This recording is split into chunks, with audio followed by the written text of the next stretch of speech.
I'm Mark Frost, and I have the pleasure and the honour to be the current chair of the Transport Planning Society. I'm coming to the end of my term now. I finish in April next year after 2 fun years, and I'll be chairing these 2 sessions for you today. I think there was about 100 people that had agreed to come in person or on their way in person. I think we had another 180 to 200 people that registered online, so that's a great number of TPS members engaging with the debate. For those that don't know us, which is probably one person in this room, the Transport Planning Society is the only professional body that focuses entirely on transport planning in the UK. So we are the home of transport planning. For this year's transport planning campaign, we wanted to focus on the idea of future-proofing transport. So after 2 years of the pandemic, we're now ready to look forward and start thinking about ensure our transport systems are ready for the challenges of the future, of which there are very, very many, as I think we will hear today. The pandemic has clearly fundamentally changed the way that we travel. The extent to which it has done that or not is to be determined, but there are elements of differences that seem here to stay, and that has a fundamental impact on our work as planners. And the way we plan for the future needs to reflect that and prepare for other possible threats. And obviously, decarbonisation and the challenges of the climate emergency are maybe top of that list.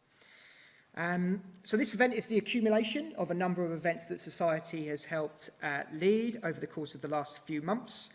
We've had a number of webinars focusing on a wide range of different topics under this sort of broad banner of future-proofing transport, including around the future of micromobility. Event actually was just held on Friday of last week. An evening with our TPS 2021 bursary finalists, the bursary being one of our key products at TPS, gives support to young professionals coming into the sector to explore a topic of their interest. And last year they were exploring scenario planning and how we embed that into policy and practice. So we had a seminar on that. I had an excellent session with Professor David Metz, who's here in the front row, author of a new book called Good to Go, Decarbonising Transport After the Pandemic, which is one I thoroughly enjoyed. So we had a whole raft of different events, and I'm aware also that a number of individual consultancies have celebrated Transport Planning Day with their own events, and they've used it as an opportunity to shine a light on their transport planning area of focus and their teams. Mostly that seems to have involved pub quizzes.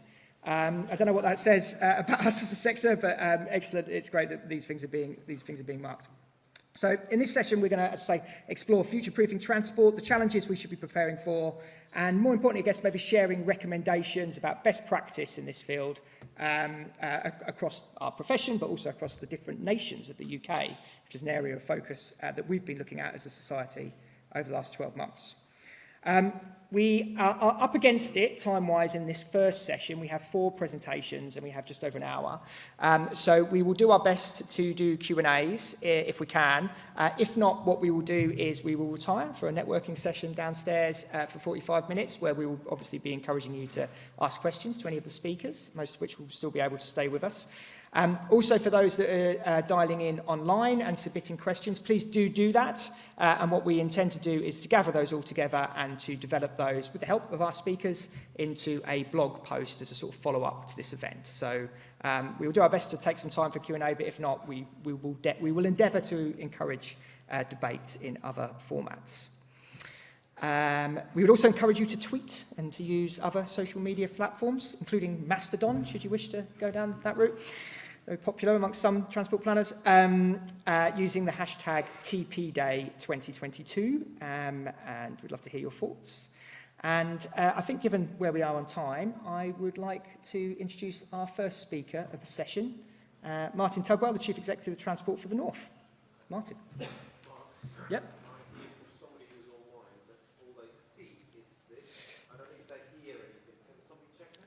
Yes, so I'm being heckled from the front that you can only see the presentation and that they can't hear me. Ah, okay. Yeah. Somebody's nodding at me from the back, which is I've no idea if that's it, but it's very reassuring nonetheless. Martin, please. Thank you, Tom. It could be very helpful if you don't hear me for the next 10 or 15 minutes, those of you who know me. As I was coming in here, I was thinking it must be just over 30 years since I did my professional exam in the great hall on this floor. And it's kind of such a wonderful place, and there's such a wonderful memory as you look at some of the names around here. And of course, looking at these names, I'm also reminded that it's coming up to nearly 200 years since we had the opening of the Stockton and Darlington Railway in the north, the start of the railway revolution. And of course, that railway revolution revolutionised more than just the north. It revolutionised industry, it brought us opportunities, it brought economic growth, brought challenges with it, but it was very much a sign of how investment in infrastructure and services acts as a catalyst for change. And so if I fast forward to 5 years ago, when we published the first independent economic review of the North, the document which then underpinned the Strategic Transport Plan, the focus was very much about the importance of investing in transport and services to realise the economic prize that does lie within the North. The scale of that prize was something in the order of 100 billion increase in GVA, something like 750,000 new jobs. So this is having a real impact in terms of the economy and in terms of what it meant for people. Now, we'll shortly publish our updated independent economic review. And 5 years on, it will probably tell us quite a sorry tale, because we haven't closed the productivity gap between the North and the South. We still have a very large economic prize to gain, and we still have lots of people whose potential is not being realised. And so if I think about some of the challenges, then I often reflect that probably for me there are 3 challenges we face as a profession at the moment. It's an old mantra, and I probably used it myself in my interview 30-odd years ago, about how travel is a derived demand, and yet we don't really seek to change the root cause of that. We try to challenge or address the symptom, in my opinion, too often. We talk understandably about the importance of integrating land use and transport plan, and yet we somehow seem to forget that the decisions made about so many other parts of our lives are actually having an impact on existing travel patterns, on existing people these days. How you access health services, how you access your shopping, how you go about a whole routine in daily life. The choices we're making there are probably arguably more than the impact of looking at integrating land use and transport planning.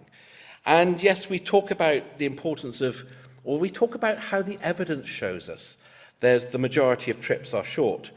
And yet our approach to looking at solutions is often, too often still shaped by a paradigm which is thinking about big-scale infrastructure, big-scale investment. So for me, the challenge is we've got to stop looking backwards. We've got to stop comparing where we are now with what we had pre-COVID. We've got to start thinking about where we need to get to.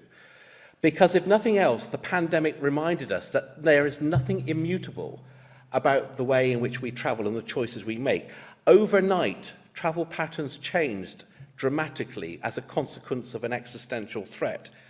Now, some of those changes have come back and we've gone back to some old habits, but it reminds us, as I say, that there's nothing immutable about the choices we make and the travel we choose. It also reminded us, and I think we need to keep coming back to this, that we often just focus about people. And yes, it's important to make importance about people. But at the time of the pandemic, I think there was as much concern about whether we could get toilet paper or food or other things that are actually brought to us by the freight and logistics sector. And it's still too often misunderstood and not given enough thought.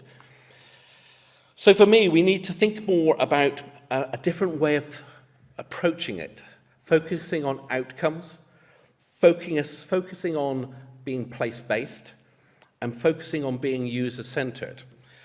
Now, for me, that means a number of things. First of all, let's think about outcomes. Let's talk about the net zero requirement, and let's also just be clear. It's not a target, it's a legal requirement. If you want to get things through an inquiry, if you want to get things through permissions, it is a requirement to achieve net zero, not a target. It's also an economic opportunity, remember, because some of the technology that we will need to get to net zero is actually an economic opportunity. If I think about the North, hydrogen, EVs, these are all opportunities for which to build. When we published as TfN, our regional decarbonisation strategy last year, I think we were the first region to do that, we mapped out how you can approach to get to nearly net zero by 2045, which is important. But it's not just where you get to, it's that journey you take getting there. And what our decarbonisation strategy showed was that we will have burnt through our carbon budget in 10 years.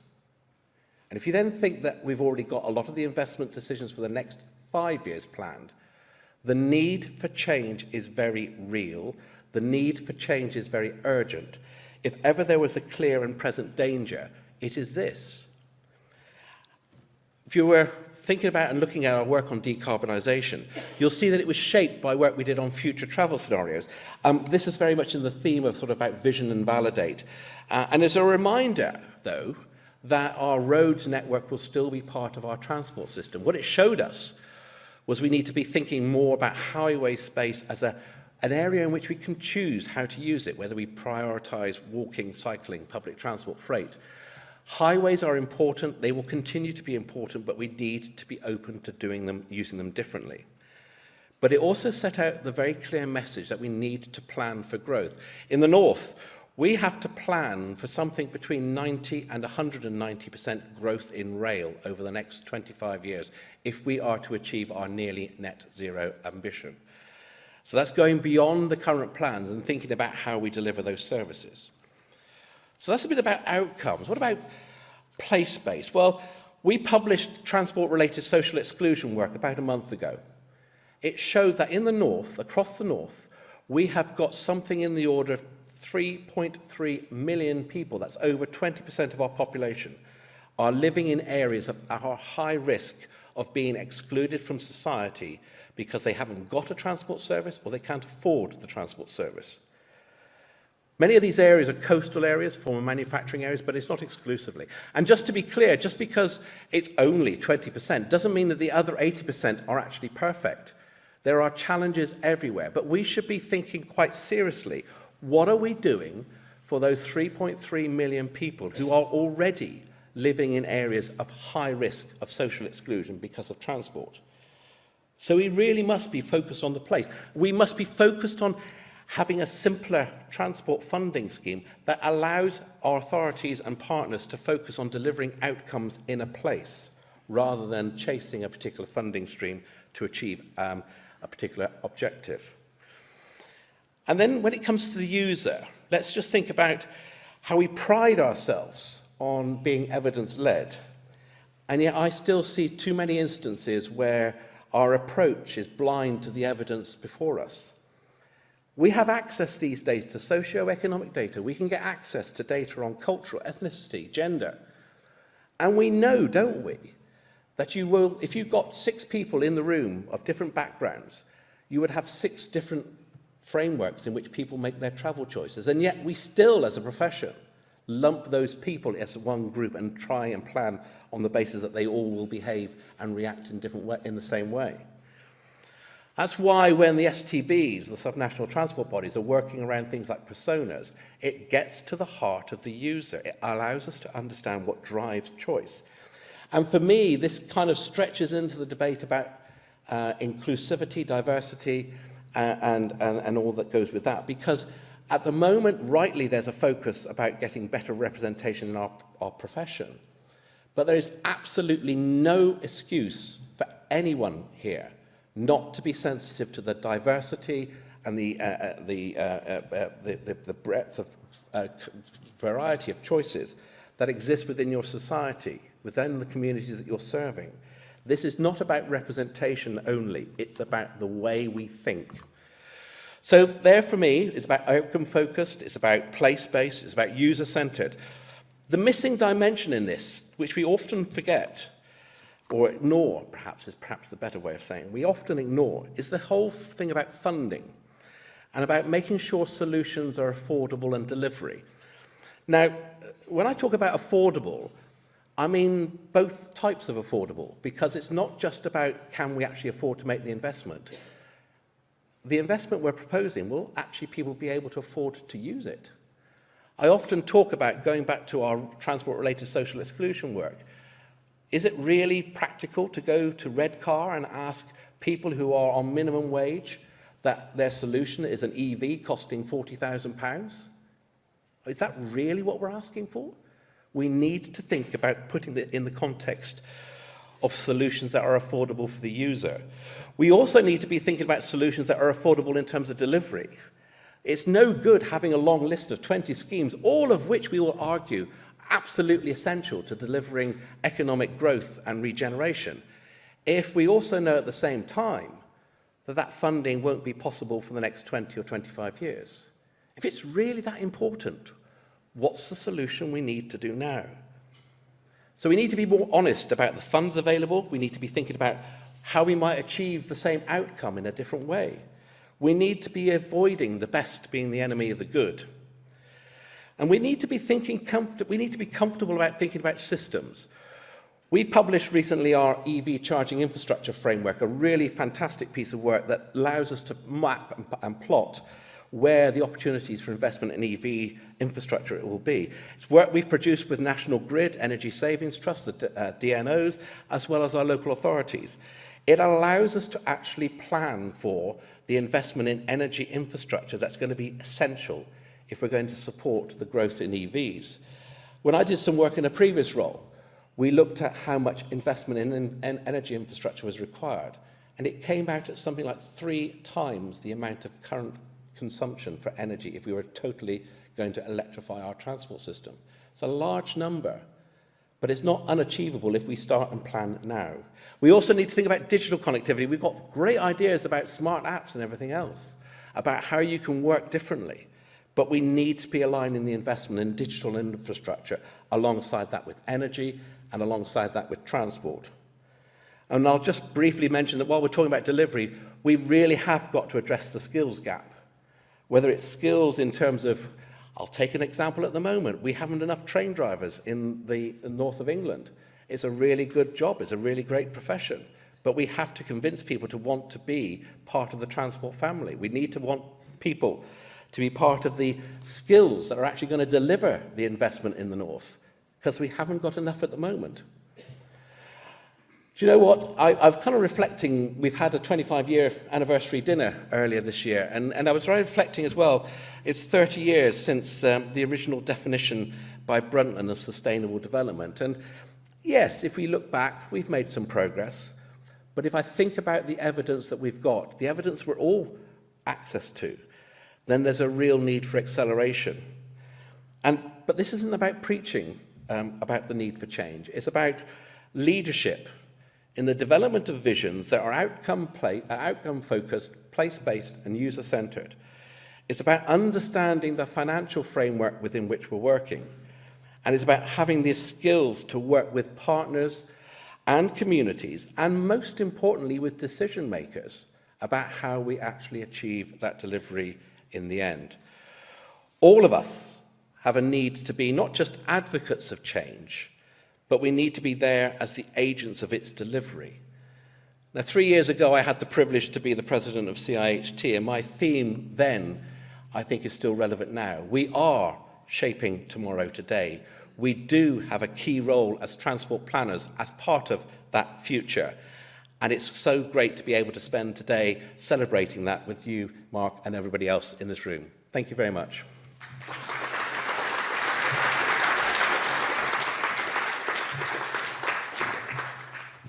That's a rousing start to the beginning of the proceedings, and yeah, 1 or 2 things on your to-do list there, Martin. And I guess, question very quickly to you is, do you feel optimistic about the future? Always. Good, excellent, even more rousing. Okay, without further ado, I'll go straight on to our next speaker.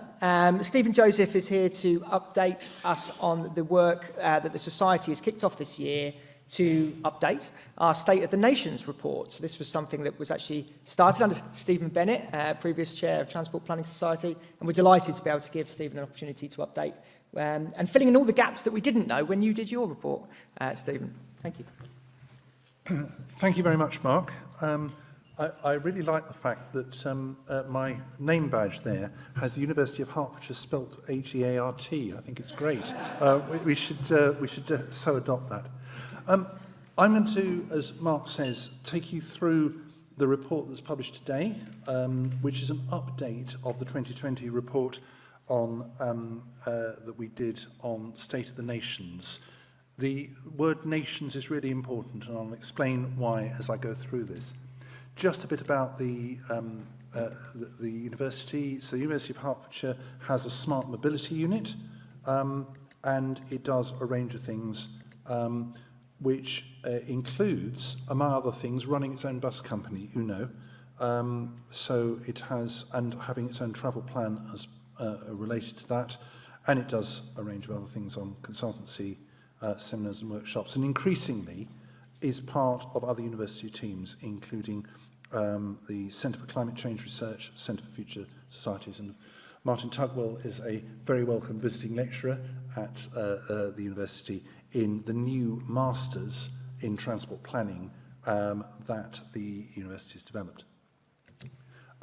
So we did a 2020 report. We launched almost exactly 2 years ago, and we made a number of recommendations on how to achieve a low-carbon transport system. We reviewed travel trends and behaviours, particularly in the context of COVID at the time, and made some recommendations on how on transport investment and taxation. And we noted then that the pandemic had created opportunities for the transport planning profession and policymakers to consider changes. So what I'm going to do now is take you through the update that we've done on what the world looks like now. And it's been very interesting to do, actually. Although there were points at which, when Mark said, "Oh, we'd like you to do an update," I just said yes, and I was wondering whether that was a really good idea at 1 or 2 points. But anyway, I'm going to take you through some of the headlines, and I think there are copies of the executive summary around the place as well that people can take away with them. First, so some key headings and key messages. Firstly, travel patterns have still not returned to the way they were before COVID and may never do so. And that reflects something that Martin just said about not looking backwards. It is the case that car travel is still below pre-COVID levels during the week. Van and lorry traffic is higher. Public transport use is still below pre-COVID levels, but it has been increasing. Cycling and particularly walking have increased, and walking a lot, actually. This is a leisure-led recovery because travel by all modes is at or above pre-COVID levels at weekends, but commuting and business travel during the week is still down, and that seems to be lasting. And of course now, the increased squeeze on household incomes is influencing travel demand too. A really important point that needs to be understood here is that travel varies hugely by income, gender, age groups, and also where people live. And understanding those travel patterns and ensuring those differences are fully reflected in transport planning is really essential even now. A second point, known I think to people in this room, that governments have supported active travel and public transport during COVID, but the current economic crisis produces new challenges. And we've made suggestions here about active travel being mainstreamed in transport programmes, but the design and consultation for active travel schemes needs to be genuinely inclusive, robust and comprehensive, and that hasn't always been the case in the last couple of years. The crisis in public transport raises some big social issues, and it is clear that without more and continued government support, there will be an increase in what's been called transport deserts, which are identified in the Transport for the North Transport-Related Social Exclusion Report, in which people and communities are isolated. Now, what we've also noted is that other countries recognise these wider impacts and are funding their public transport accordingly, and the UK government, this is a message in advance of Thursday's statement, needs to do the same rather than seek to cut funding and services and raise fares. And in the long term, we need enhanced long-term devolved funding settlements for transport authorities to support the economy and help people and communities. Then there's a set of comments on the main challenges facing transport now. Firstly, decarbonisation, and since we did the 2020 report, the Transport Decarbonisation Plan has come out, and indeed a one-year-on report. and the ambitions in it are welcome but need to be underpinned by clear targets and measures to reduce vehicle mileage in England, because those targets already exist in Wales and Scotland. And the strategies to tackle carbon emissions from transport in Wales and Scotland are welcome. A Northern Ireland strategy is needed too. I should pay tribute at this point to Peter Morrow from the TPS in Northern Ireland, who made a lot of contributions to this report, and his contributions were very welcome. And we've said, rather following what Martin has just said, that decarbonising transport needs to be the foundation of transport appraisal. Policy, strategies and spending need to be assessed against the targets and trajectories for reducing carbon emissions from transport. And of course, there's now the cost of living crisis, and the report says that transport policymakers need to do more. We've suggested that governments in the UK need to consider further measures to reduce local public transport fares nationally, following what's been happening in other countries. UK governments need to review their transport and other policies and spending so as to tackle car dependence and transport-related social exclusion, building very much on the report Martin mentioned. And this needs to include better, cheaper public transport, less car-based land use planning, and support for active and shared transport as well. A key theme from the report, and really I was very struck by this in just looking at what's been happening in the last 2 years. We've called this the State of the Nations report because it is about all 4 UK nations. And what we've seen is increasing difference between the 4 governments in the UK in their approach to transport policy. And you can see this in 3 main areas. Firstly, on transport spending and particularly roads policy. We have now a continuing large road building programme, national highways in England. Wales is reviewing its entire roads policy. The Scottish transport programme, based partly on its wider national strategy, is focused more on intra-urban transport, local transport and so on. And Northern Ireland government has said that it wants to look at whole life costs when it does particularly road schemes. So there's a big divergence, recognising the fact that they actually have been funding roads without thinking how they're going to be maintained. A second area is planning policy. It is notable that whereas in England we have a national planning policy framework which has a presumption in favour of sustainable development, and it's quite difficult to turn down planning applications on transport grounds, Wales and Scotland have very different transport policies. Brownfield first, focused around public transport, 15-minute neighbour or 20-minute neighbourhoods. In Wales, 30 minutes in rural areas, and so on. And even Northern Ireland, which has had a tradition of low-density rural development, has recognised this as an issue and is looking at ways of dealing with that. And the third area is public transport operations, which is a really interesting one, because if you looked at most of the national media, UK national media, you'd think there was a big argument about renationalising the railways. And the news for Westminster commentators is the railways in Wales, Scotland and Northern Ireland are all now renationalised, and nobody's noticed in the London media. It's really interesting. And in Wales, there's a move to total bus franchising. Most public transport in Northern Ireland is publicly owned, and so on. So it's really noticeable. And this divergence is mirrored in wider approach to transport policy, to having national transport strategies with clear targets to reduce car mileage and so on. We've said in the report, and this reflects other work that the University of Hertfordshire has been doing, that there are ways to cut car mileage, including outside cities. More car sharing, different measures, on-demand transport and so on. And we've said that governments need to support local authorities and communities in taking action to reduce traffic and to decarbonise transport. We've also talked about funding. The National Infrastructure Commission recommended that all the different many and varied bid for funding regimes for local authorities and transport need to be shrunk and simplified. Multi-year transport funding settlements, revenue support, capital investment and asset maintenance, which tends to get left out, linked to clear objectives and spatial planning.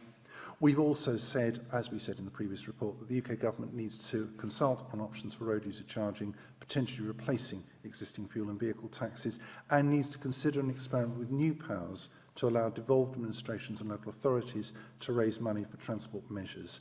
And we've also highlighted the fact that a number of local authorities are looking at new forms of road charging and also at land value capture as a way of new forms of funding for transport. Finally, there needs to be new forms of decision-making on transport projects and new ways of involving people in those decisions. Planning on business as usual is not an option. Governments need to move to reform transport appraisal so it reflects new realities and can genuinely help decision makers. And we've talked about guidance on managing uncertainty, including scenarios.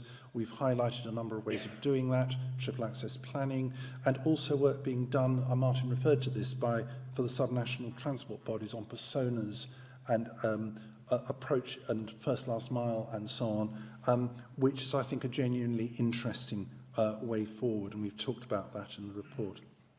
We've also talked about new forms of decision-making needed to involve communities in future transport strategies, policies and measures. I heard a very interesting presentation recently from a group based at Kellogg College in Oxford about using citizens' juries to reach consensus on tackling transport problems in Oxford. And I thought that was a very interesting way forward and seemed to be a way in which petrol heads and greenies could come together on a consensus. And I thought that was an example of how one might do this. And a final thing here which relates to this is that we've seen progress since 2020 in transport planning skills development, but there is ways in which government can help improve this further by, for example, including that in its procurement, including that in their procurement strategies. So our conclusion, in conclusion, we have seen government policies developed in the last 2 years. We've seen the transport decarbonisation plan. The cost of living crisis poses a big challenge for transport, and we've suggested ways around that, around public transport fares, but wider changes too. There is this increasing divergence between the UK and devolved governments, and we think they can learn from each other, actually. Local authorities are showing ways to cut car dependence and car mileage, and UK governments need to fund pilots, disseminate and mainstream results from these, because it is possible to give even remoter rural areas good alternatives to private car use. And there's a need to bring together transport planning, spatial planning, communications, and as I've said, there are various ways, including triple access planning. It's one way to do this. Thank you very much.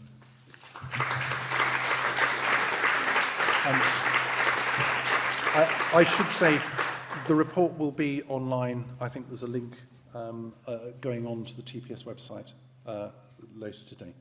Thank you. Indeed. Thank you. There's also a print-out report downstairs. Thank you. Thank you. Thank you, Stephen. So, I mean, often we get asked, what does the Transport Planning Society think? So this is our attempt to try and say what we think by bringing it all together into one place. And it's good, actually, to see the cross-references between work that Stephen's done, comments that Martin was saying, particularly on that sort of social equity point, the social exclusions, this risk of transport deserts and what that might mean for people. And this idea of user-centric design and how we can incorporate the views of individual users into decision-making, I think, is a really rich vein of future inquiry.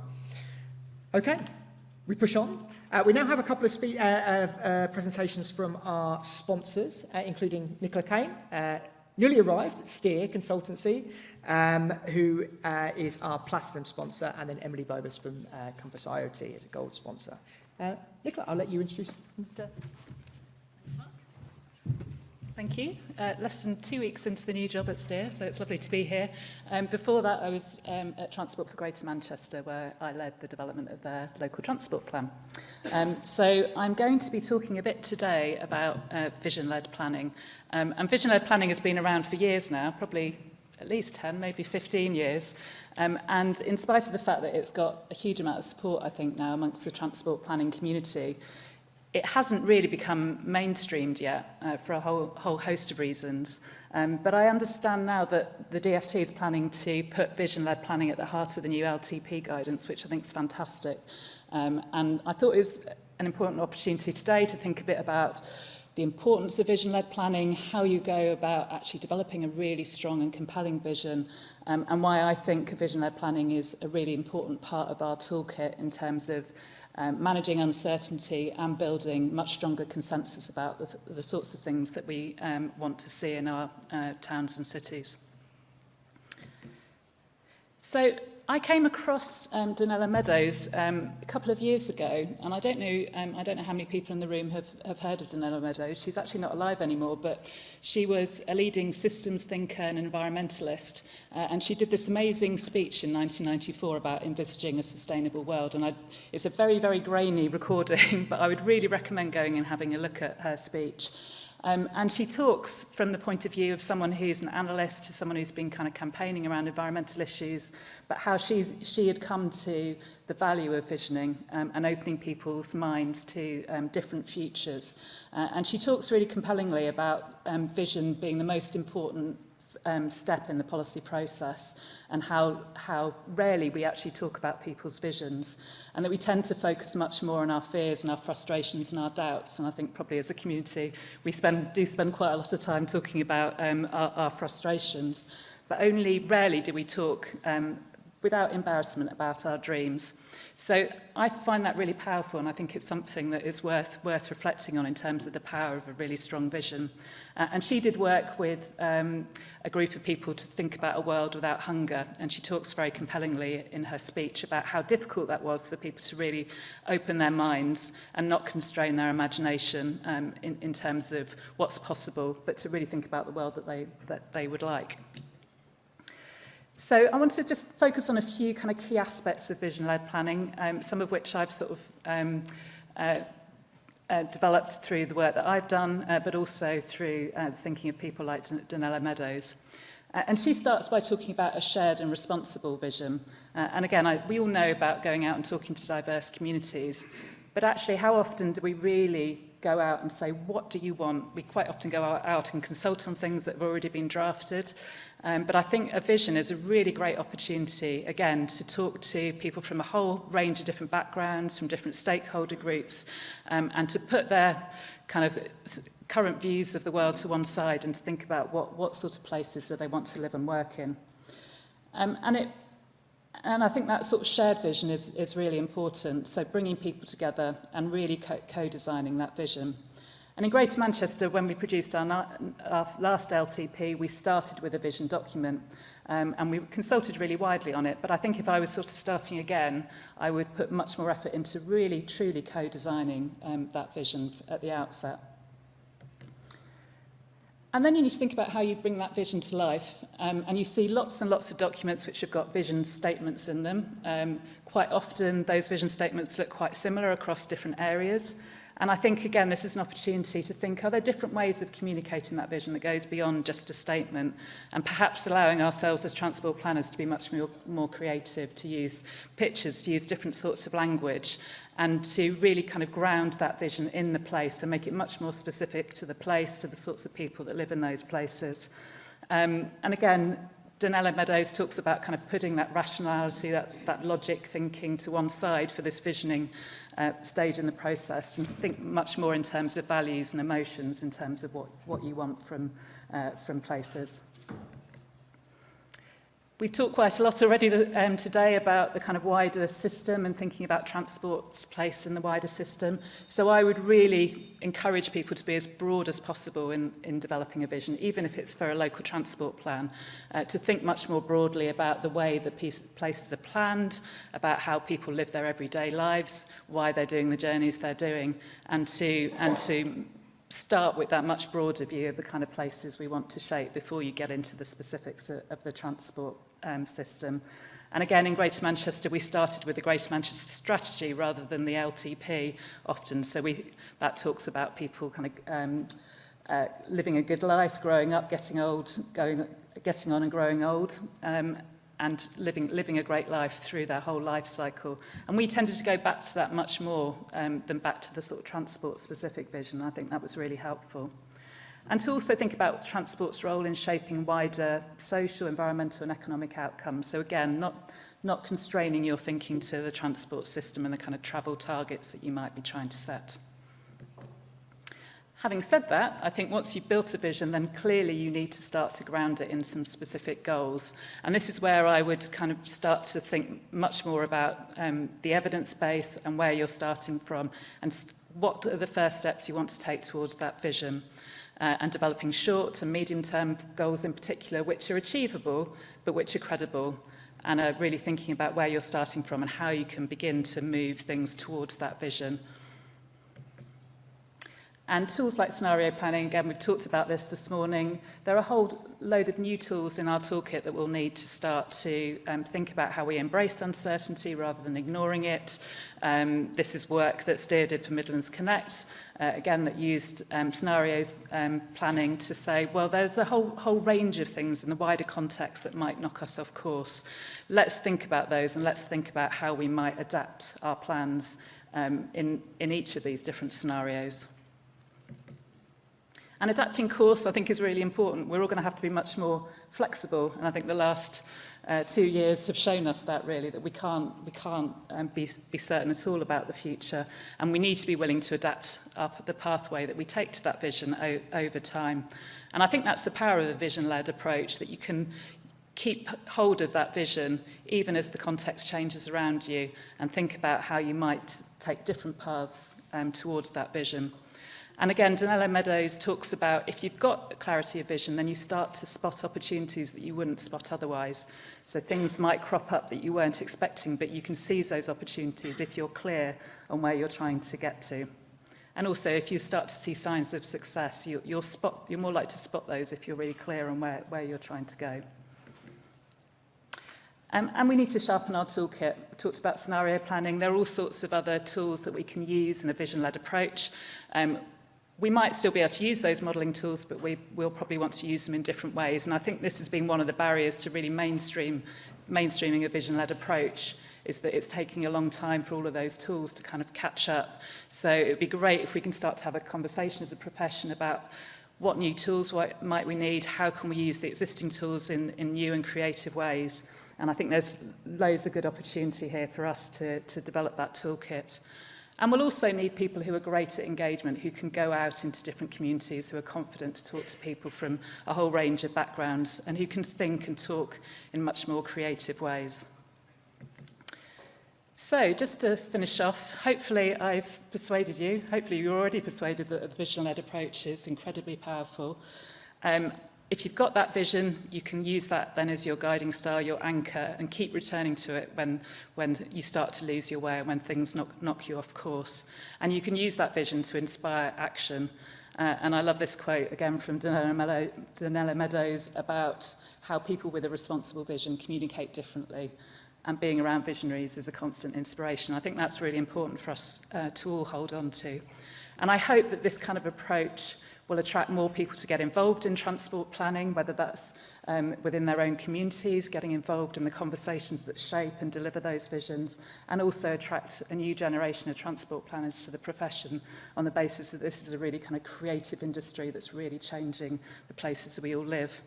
So I'd encourage you all to embrace your inner child, because children are great at vision-led thinking. Open your mind to different future possibilities, and whatever you do, don't skip the vision part.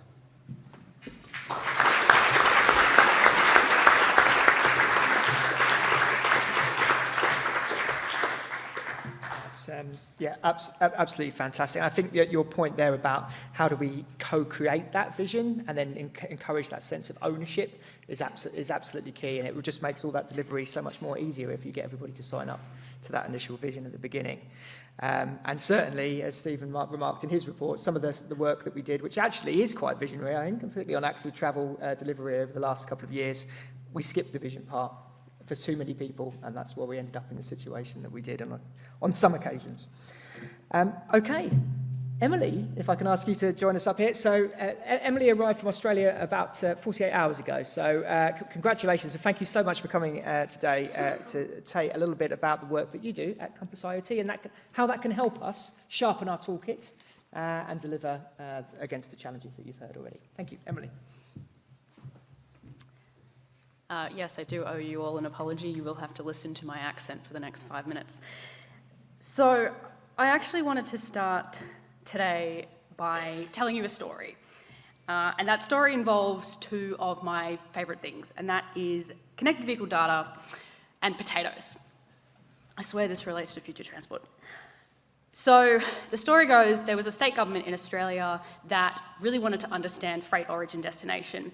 That was their wicked problem. They had no idea where their trucks were going. They didn't know which roads they were taking and how that was impacting their infrastructure. So they did an experiment. They took a known logistics hub, just up here, and they wanted to answer a couple of questions. Where were the trucks going? How many trips were they taking? How many trucks were there? Were they laden or unladen? And could connected vehicle data potentially be a tool that they could use to solve these questions? And they found some really cool stuff. So they found a suspicious number of trips between this hub and one other location, a factory. Turns out this factory is owned by Smith's Crisps, and all the trucks going between the factory and the hub are all full of potatoes.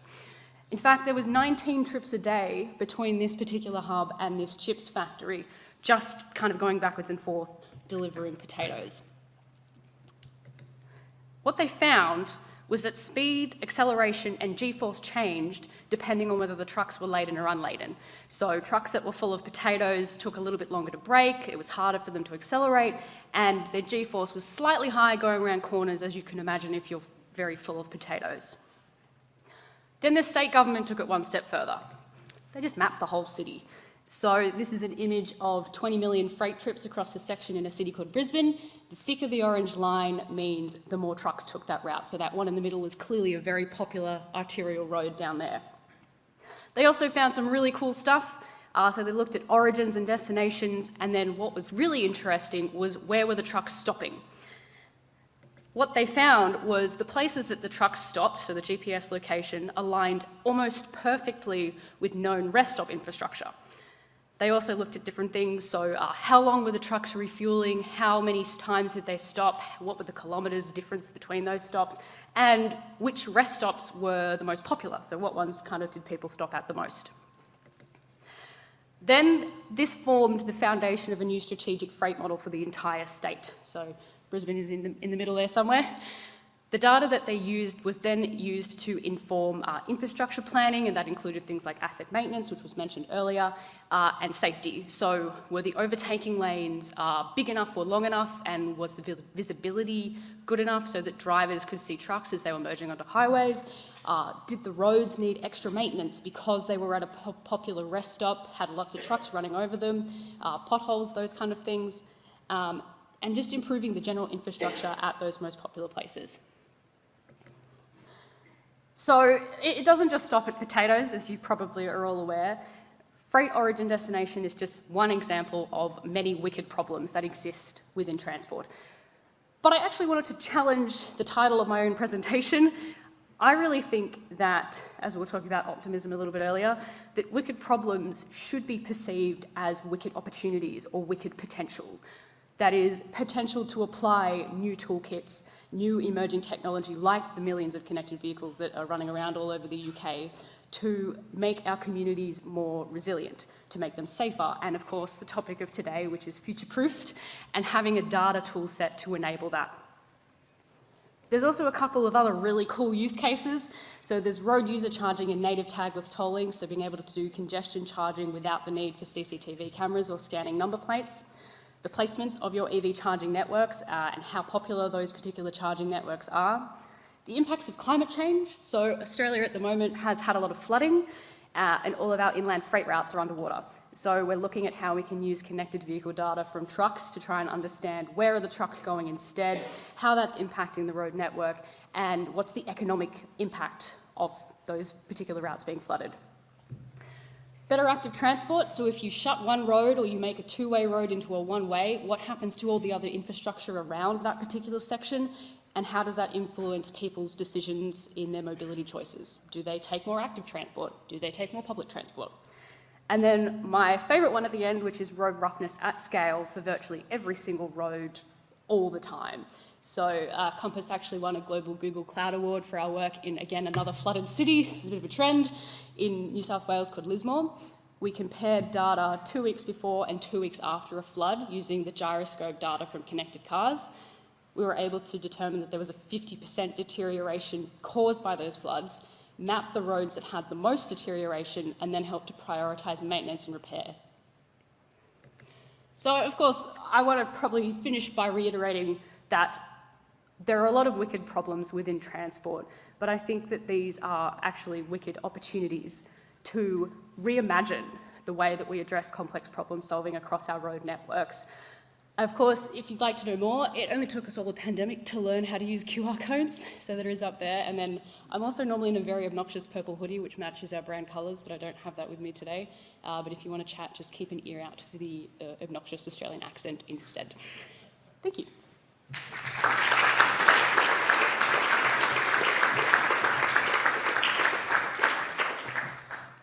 Lovely. Thank you, Emily. I always find I'm far more sympathetic to that accent when we've won the cricket, so that's good. No, that's brilliant, and I think it's really useful going right the way back to what Martin was saying about how we do tend to fixate on the passenger, but the toilet roll was really very important actually in those early days of the pandemic, and the fact that actually as an industry, we still don't really know that much about freight, and there's an assumption that it is inherently efficient because it's subject to market forces. But actually, until you start testing that, you don't really know. And I wonder if 19 vehicles a day going to that Smiths factory couldn't have been a little bit less than that had it been properly managed. Anyway, that's great. Well, thank you to all of our speakers, because you've all kept to time, incredibly. I think it's the first time I've ever chaired a session where this has happened. So we do actually have some time for questions. Alex? 5 minutes. Yeah, brilliant. Okay, just 5 minutes. All right. Alex, you're spoiling us. Have you got any questions online, Alex? I have one. I'll take this one online first. Okay. We've also got some roaming mics here, so if you could put your hands up. Okay. But the one online first is, how have we changed the current situation that commonly pits transport professionals against each other, i.e. developers, consultants versus local authority officers? This is counterproductive as it wastes time and resources and does not always lead to the best outcomes. I can't think of anybody better to answer that than you, Nicola. There's a big premise, isn't there, that we are all pitted against each other. I think we might need the mics Oh, on sorry. here. Yeah. Can you hear me? Yeah. There's a big premise in that question that we are all pitted against each other. I'm not actually sure that's the case. I mean, I certainly feel like I'm part of a transport planning community, whether I work for a public sector or private sector, and I see a lot of shared values across colleagues from both. But obviously, if you're representing a developer, then you're representing their interests, which is very different than if you're a local authority. So, but I think it's about having a shared set of values, isn't it? I think that's what the Transport Planning Society gives us, is a shared set of values, no matter who the client is or who our political masters are. That we sort of stay true to those. I don't know if that answers the question. No, I think that's a great, and it's also a really good point to note that in both our code of conduct and in the recent renewal of the Chartered Transport Planning professional standards, there's a lot about constructive challenge and how, regardless of who our pay master is, that we do challenge that. I guess the other thing where we do end up competing a lot, and I think you mentioned this, Martin and Stephen, is around funding bids and the fact that we all end up competing with each other for limited pots of funding and sometimes reinventing wheels all over the country. And I guess that's a key point backwards. I mean, Martin, that was a key point of your piece there about maybe how we get more innovative about our funding pots, because it's unlikely to get a bigger pie. I think now that was a month ago, wasn't it? The pie. I mean, there's two things for me. One is picking up and building on what Nicola said. It's about being collaborative in this thing, and it's recognising that there are perspectives and understandings from the private sector which actually we need to aspire to have in the public sector and vice versa. For example, you would not run a company and be very successful if you kept running at a deficit and ignored how much money was available. And yet we seem as a profession to think that there is going to be an opportunity to get funding for things even when we know there isn't. So there's actually some discipline that we often aspire to, which the private sector could help us with, and which we should perhaps think. And it does come back to me. Ultimately, I'm a chartered engineer. You ask me to solve a problem, and I can probably do it in one of many ways. If you tell me I've only got X thousand pounds as opposed to an unlimited budget, I will be more creative probably in how I get a solution. And that's the thing that really go back to my point, Mark, if we've got a list of schemes, as I probably will later this year, about what are really important road schemes, and they're all really important to unlock economic growth now, and I know that the current level of funding means that it's going to take 20 or 30 years to get through that. We've got to do something different.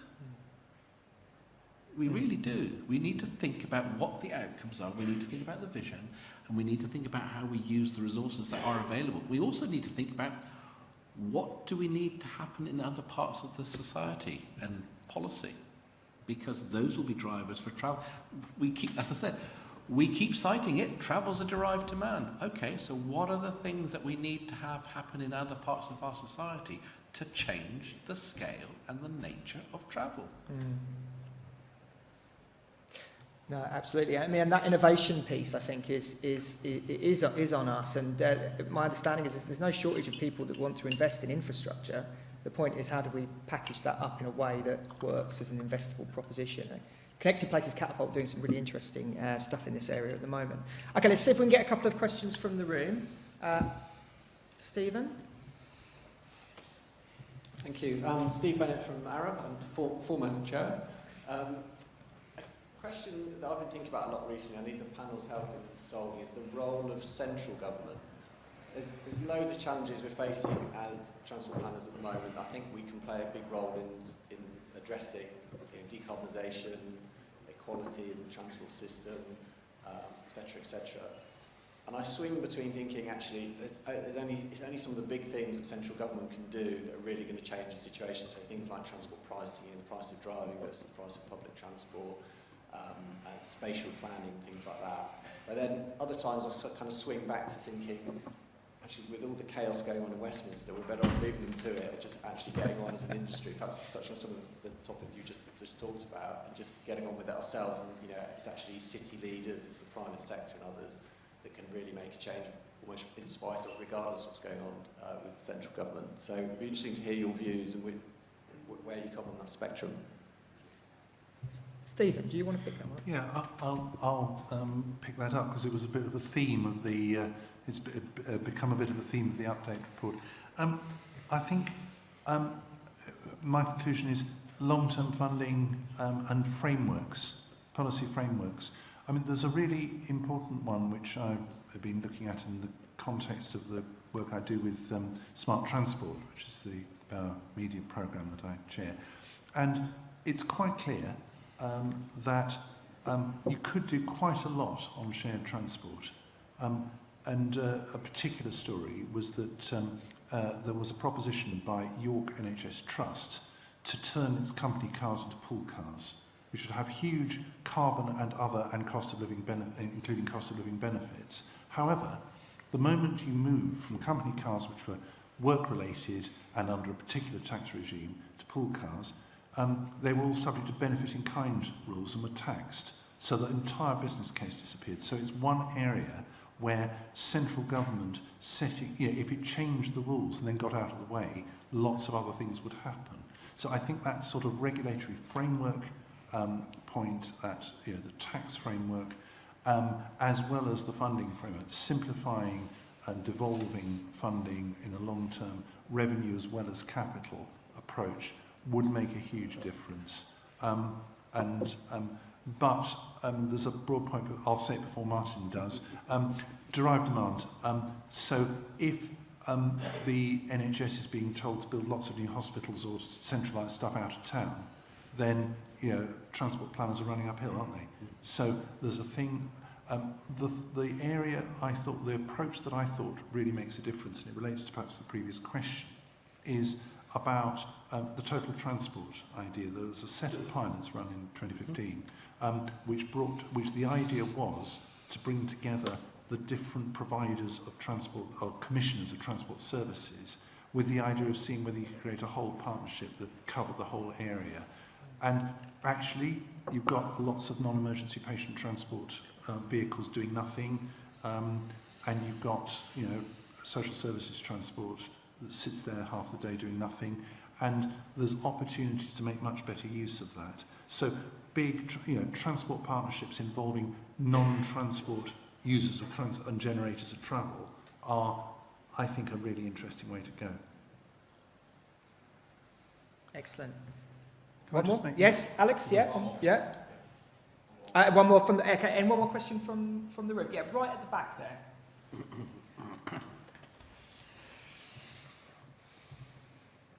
Hi, the question is for Emily. Thank you. And you having a company that can help local authorities and transport authorities to better plan, what would you say are the narratives coming from them when you approach them to get the technology? Because I feel like maybe there's some barriers that we could look into that and improve acceptance for technology. Definitely. I think it comes down to value. I think that's kind of a common theme with a lot of the questions that have come through, is this idea of how can we make sure that everyone involved sees that we are working towards a common goal, and that is to improve communities and make them safer and make them better for everybody, and that is in a joint value. I mean, it's also a UN sustainability goal, having better public-private partnerships. I definitely think there's an aspect of empathy and trust, and that is proving that you can deliver from an innovation standpoint, but also encouraging an appetite for innovation and just a tiny little bit of risk, which is sometimes quite difficult in the public sphere. But I think having a little bit of traction to show off, or the space to have innovation without being, slapped on the wrist and penalised for trying that if it doesn't work, is also very important. Lovely. Thank you, Emily. Yeah, excellent. Thank you.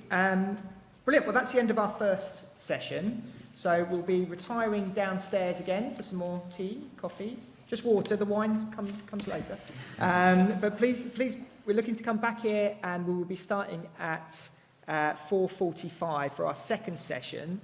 Second session is an intergenerational panel to chew over some of the points that we've just discussed in a little bit more detail, a bit more time for questions and answers in that session too.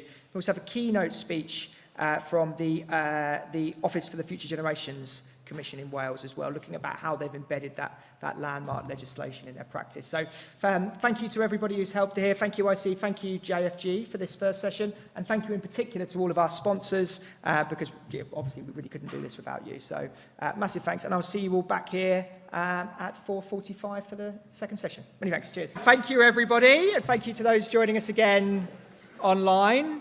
Welcome to the second of our Transport Planning Society's Transport Planning Day sessions. The idea here is that we're going to delve into maybe a little bit more detail about some of the themes that came out of the first session around how do we plan for the future, and specifically about how do we include the voices of the different voices from different generations and from groups that maybe aren't always front and centre in the room when decisions are made about the transport network. So to start with in a second, I'm going to invite Rhiannon Hardiman, who's a change maker for the Office of Future Generations Commissioner for Wales, who will kick off our session, talking a little bit about how that landmark legislation in Wales is informing policy and practice, and what we might be able to learn from that as a sector. And then joining her for the panel discussion, we have Phil Goodwin, who's an Emeritus Professor of Transport Policy at University College London and the University of West of England. Linda Addison, well known to Transport Planning Society members as the ex-chair of the Society and owner of Addison and Associates. Rosella Cottam, from the TfL Youth Panel. Liani Baglietto Castellares, 80%, yeah, okay. Who is one of the TPS bursary winners from last year on her paper looking at scenario planning. And Harshal Patil, who's a senior transport consultant for Steer. So we'll be asking for a few reflections from these diverse set of voices after Rhiannon's speech, and then we'll go straight to Q&A. So I think without further ado, Rhiannon, if I can ask you to come up. I think your presentation is all loaded and ready to go. So in Wales, as Mark just said, we have this landmark piece of legislation called the Wellbeing of Future Generations Act. And this act, it gives us the ambition, it gives us permission, and it gives us a legal obligation as well to improve what we call the 4 dimensions of well-being. So these are environmental, economic, social and cultural well-being. and to do all those four at the same time. So in practice, this requires public bodies in Wales to think about the longer term impact of their decisions, to work better with people, to collaborate, to work with communities and to work with each other as well, other public bodies. And importantly, to prevent any persistent problems from recurring, so things like poverty, health inequalities and climate change. So the Act enshrines in law 7 wellbeing goals, which is what you can see here on the slide. Now, we're working towards these as a nation, but in Wales, public bodies will set their own wellbeing objectives and they'll also set out their own steps towards achieving those objectives. So it isn't a standalone piece of legislation that sits on the shelf. This is actually an approach to policy making. It's being embedded across all policy areas in Wales, and it's about joining the dots. It's about finding connections between different policy areas, finding common solutions that can address one or more of these goals, while at the same time they're not causing any detriment to any other goal. Not an easy task. And it's about doing this as well in a way which meets current needs, as well as meeting the needs of generations in the future. And this is aligned with the Sustainable Development Principle, which you've already heard about today. So the Act requires public sector bodies to work in these 5 ways. I'm sure this slide can be shared, so you can have a look at some of the detail around this. And this is what we as a Commissioner's Office, we advise and support public bodies to ensure that they are working this way and that they're adopting this approach in their policy making. So how does all of this apply in transport planning? Well, it leads us to ask the question, what problem are we trying to fix? Now, here's one example, congestion. Common problem. Common solution might be to build more road capacity. Now, in the short term, that may well help to fix that problem. But if you look ahead 5, 10, 50 years even, have a look at what might have happened then. So people will have been encouraged to drive. Air quality is worse because there are now more lanes of vehicles. More of our streets are being cut off. As you've got more roads being built through our communities, you might find there are fewer children playing outside. And our health is deteriorating as well because we're doing less exercise and we're driving more. And that's putting more pressure on our health services. And then what you also find is that problem of the congestion is back again. So what do you do then? Do you continue to build even more roads? So if you go back to that question, what problem are we trying to fix? Is it actually a question of just solving the congestion? Or actually, is there an awful lot more to it than that? We're trying to address a whole range of other societal, economic, environmental issues at the same time. This is how the Future Generations Commissioner defines this approach. But I think I've got another name for it now, which is vision-led planning. So great presentation earlier and share a lot of the same sort of ideas. That's what we have in the Future Generations Act. So how is this playing out in Wales? Planning policy in Wales now has a renewed focus on placemaking. The sustainable transport hierarchy means that all new developments must first consider walking and cycling, then public transport needs, then low emission vehicles, and then, only then, other private vehicles. The Welsh Government's transport strategy published last year, Llwybr Newydd, this literally means a new path. Now, it doesn't set out to plan how to move more cars more quickly across greater distances. It actually does the total opposite. The strategy is all around demand reduction and modal shift. And by 2030, Welsh Government has set out its aim to reduce the number of car miles travelled per person by 10%, a figure that's currently increasing. By 2040, to increase sustainable travel mode share to 45%. And by 2050, our decarbonisation plan for Wales, Net Zero Wales, aims to have reduced transport emissions by 98%. And again, that's through demand reduction, mode shift, and the uptake of low-carbon technologies. So you have planning policy, transport policy, decarbonisation policy. You're seeing integration across those policy areas, which is one of those ways of working I mentioned earlier. It pops up again in health, education policy, They're all, again, prioritising sustainable and active travel as part of this wider policy areas. So we're actually beginning to see an end to siloed ways of thinking in terms of policy development in Wales. Now, in practice, local authorities now have to plan 15 years ahead for active travel infrastructure. This is under the Active Travel Wales Act. They have to update those plans every 3 years, and this needs to be done through meaningful consultation with residents.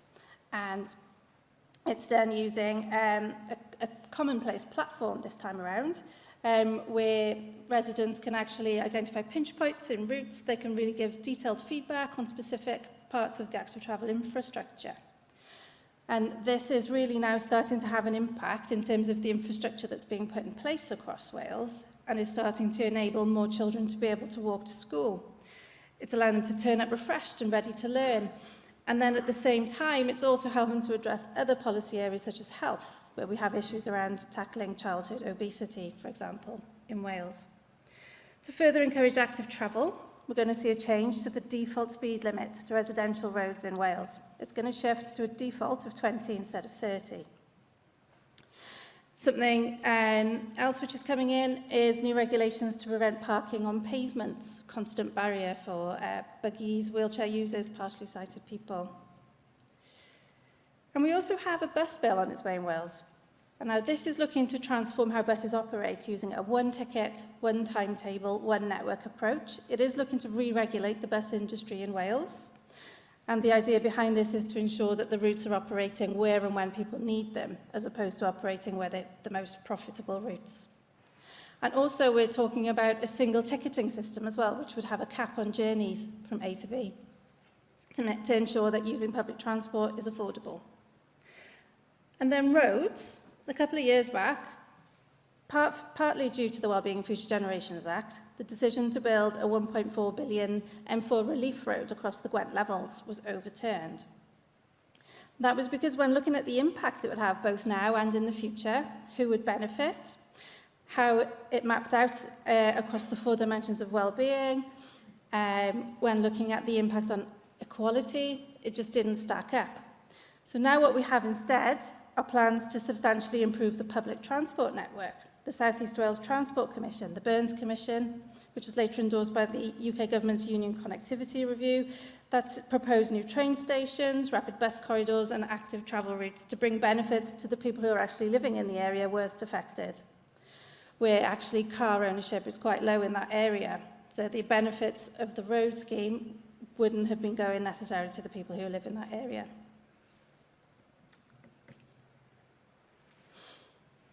Now, it doesn't end there either. We heard earlier about the pause on new road schemes in Wales. This was announced by our climate change ministers last year, and it related to 55 schemes, road schemes in Wales, which weren't already underway. And a panel of experts was convened. They've looked at those schemes, and they were tasked with determining whether new road infrastructure was actually the right solution for those schemes. And we're waiting for the outcome of the work of that panel any time now this autumn. So even though we don't know what the outcome of that is, taking this kind of action, making these sorts of decisions to pause all of those 55 road schemes, it took a bold leadership by the Welsh Government. It can be easier for politicians at local, national, regional level to actually say the right things in support of climate change, but it can actually be quite difficult when it comes to these sorts of decisions and actually following through on what you've said. But this is the sort of impact that we're seeing now because of the Wellbeing and Future Generations Act. There's actually a statutory obligation to think and act in this way. And it gives our leaders permission to be ambitious, to look long-term at the effects that their decisions will have on future generations' ability to take care of their own needs. And that, of course, means looking far beyond their own term in office. So we're talking today about future-proofing our transport system in an intergenerational context.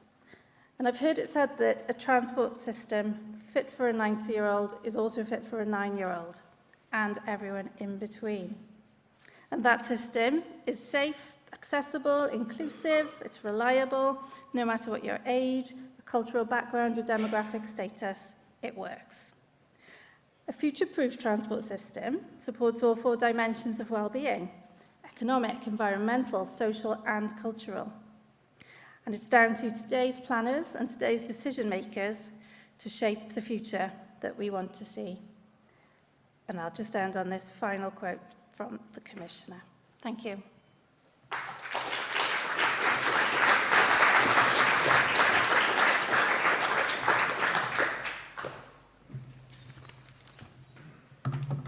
Excellent. Okay.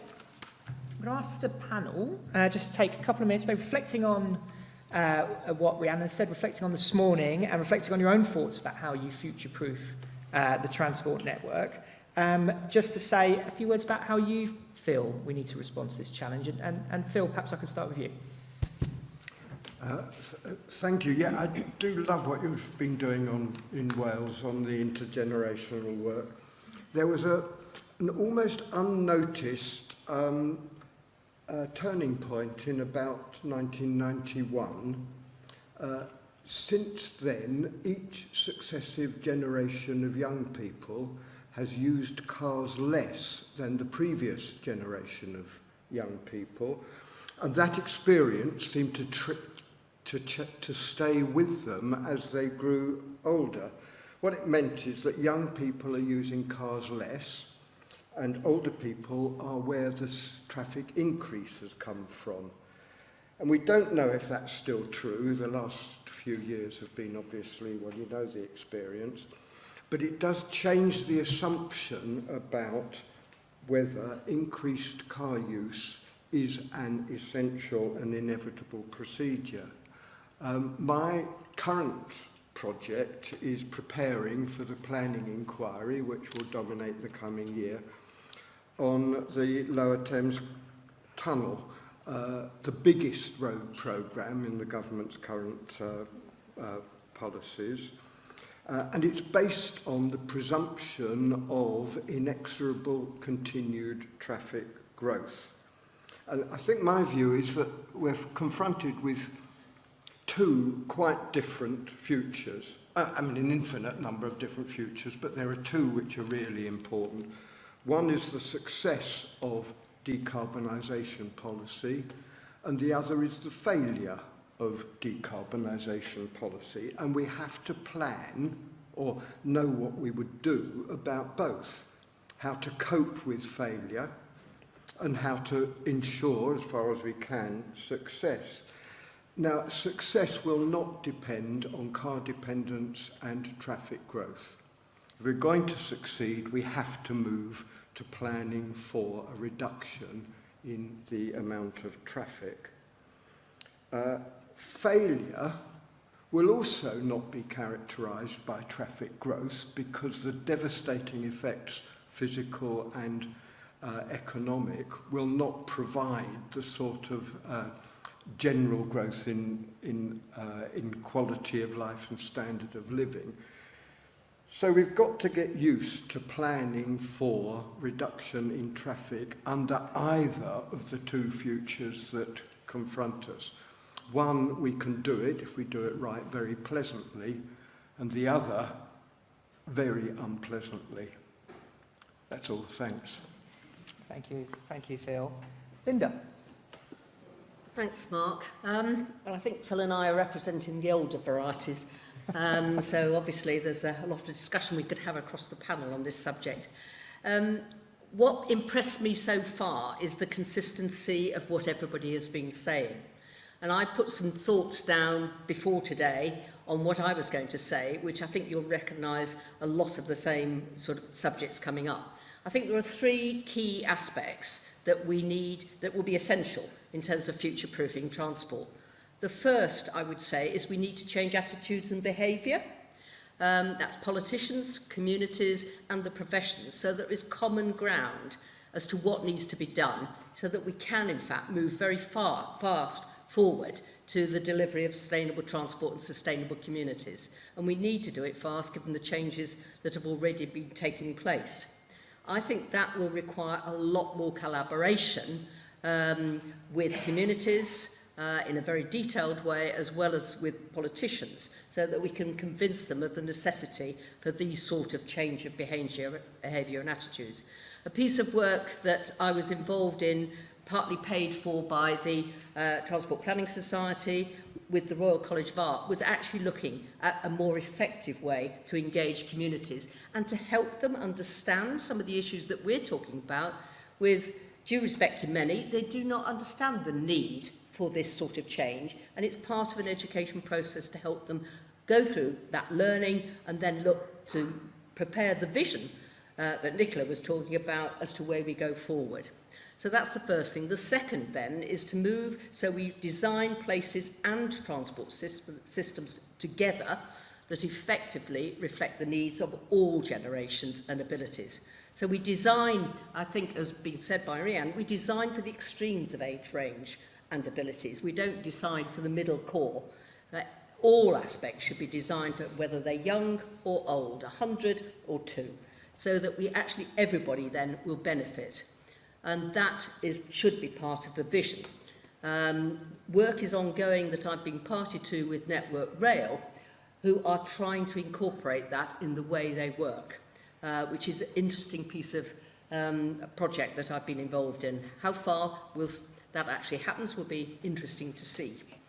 And finally, we need to review and refocus funding so that the provision of sustainable transport and transport options and their long-term viability is seen as fundamental to society in the same way that education, health and housing is seen as fundamental to society. I don't think transport's in that position, and it needs to be, and the way that we move about, given everybody's comments about it being a derived demand, as Martin was saying earlier. Thank you. Thank you. Thank you, Linda. Liani. Hi. Hi, everyone. First of all, I want to thank TPS for allowing us to be here next to such respected panel. I think I want to take a moment to reflect on the intergenerational aspect of this panel and the importance that this has in order to tackle the topic that we are going to be discussing, which is how to future-proof our transport system.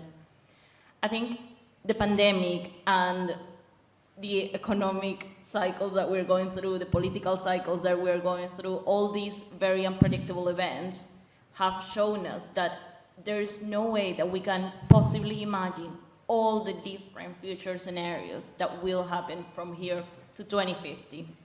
So things are evolving very, very rapidly.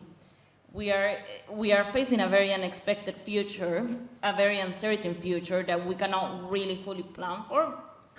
So how can we ensure that our systems are resilient enough in order to rapidly adapt and be able to be fit for what's coming up next? And I think the key thing there will be to ensure that we are hearing to a diversity of voices, and not only from young transport professionals, but also from people from diverse backgrounds, from the communities that are out there experiencing these changes every day and whose life and whose travel patterns are changing every day. I think we need to be better at actually communicating and listening to other people, people that are outside of the professional transport planning realm. Because what I've been noticing here today, and I'm happy to hear that we are all aligning the same values and that we are all very agreeable with each other, is actually how do we translate this into practice? And I think from young generations, I do see that sense of urgency because, as Phil was saying, we have two futures. And if we fail, then I'm going to pull a Greta here, but we are going to be failing for our generation. And we don't really have another chance in that sense. So, yeah, I think I'm very happy to be here and happy to be engaging in the discussion. Excellent, thank you, thank you. Harshal. I think building on what Liani said, I think, as we can see from the discussions we've had over the last hour and a half, most transport planners have a consensus, have a general view on what we'd like our vision to be, but I think there's a lot more we can do to ensure that we're communicating with the right stakeholders, both a diverse set of stakeholders, both as we're a lot of what we do in terms of transport planning at the moment is we come up with the ideas and then we go out to consultation. I think, as Nicola said in her presentation, I think there's that shift. We're currently in a point in the industry where we're coming up with a lot of strategies. We're really looking ahead. We're trying to look forward as best we can. Given a lot of the changes that have happened due to the pandemic, I think we have understood that shift of we can't just trace a business as usual baseline looking forward 30 years based on what's already happened.